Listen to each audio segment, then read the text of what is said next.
In this video, I'm gonna build an aquarium for breeding Neocorydinia shrimp, and I'll show you guys how I breed hundreds of stunning blue cherry shrimp in this tank within just 4 months. Let's get started.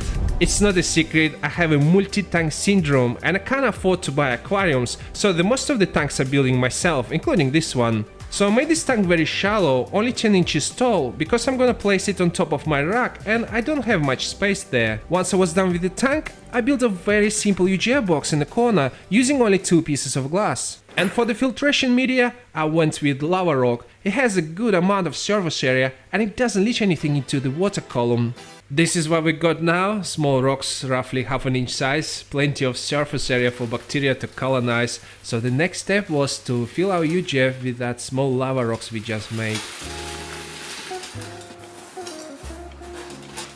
I was very happy with how this tank turned out. The shallow tanks looks really awesome, I never had them before. Alright, our tank already looks good. I just added frosted film to the back of the tank. So now it's time to add some bacterial powder and then we can fill this tank with the water and start our cycle. So now I'm gonna sprinkle 3 or 4 grams of bacterial powder on. The main purpose of this powder is just to grow the green walls in your tank, and green walls are very beneficial for the shrimp because this is actually the food for baby shrimp. I almost forgot, just before we fill this tank with the water, it's better to spray a little bit of water on the bacterial powder. So this way you're gonna keep this bacterial powder on the surface once you fill this tank with the water.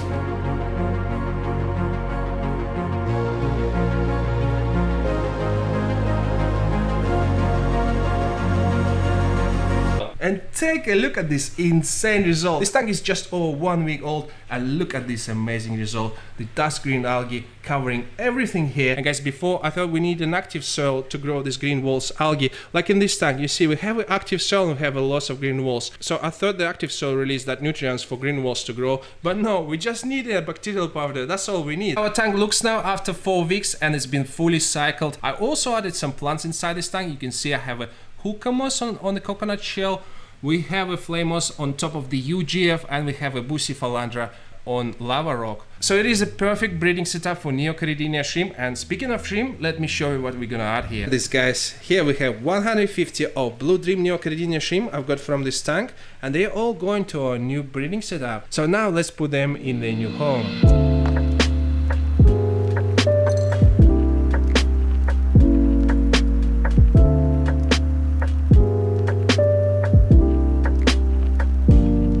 Our shrimp just settled in new home and they already started exploring new tank. We have quite a lot of shrimp here now, but it's never enough for me. I always want to see more. Now they have plenty of natural food in this tank and I'm not gonna feed them for at least few weeks. I want them to clean all that biofilm first, and looks like they're more than happy to do that for me. So now I'm gonna let them settle in this tank and grow their numbers, and then after a few months I'm gonna get back to you with the final update.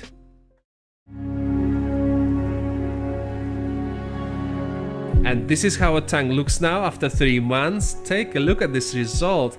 This tank is thriving and I absolutely love it. The only changes I made, I added a little sponge filter to this tank, mainly just to polish the water and make it more clear. The shrimp population now doubled in size and they are very active. We don't have any algae here apart from the green walls, but we want these green walls. It's natural food for the shrimp, and that's why we dose that bacterial powder to provide the dust algae and biofilm with some nutrients to grow. Some of the shrimp in this tank have very interesting coloration. Just look at this one, for example. It's a blue shrimp, but some parts of your body are painted red. The plants have grown a lot since my last update. Look at the amount of flame moss on top of the UGF filter. It takes like 3/4 of the tank and now it's touching the water surface. We have the same good result with Bucephalandra on lava rock. Amazing growth. I'm honestly a little bit surprised because remember, we don't have active soil here and I'm not dosing any fertilizers or adding CO2, yet the plants are still growing insanely well. And you know, if your plant's flourishing, your shrimp will flourish as well. That means we have a balanced ecosystem here, and this ecosystem is full of microfauna. One of them being a seed shrimps, tiny organisms, and I quite like them, they look funny. They like to gather in one particular corner of this tank, like they're having party there.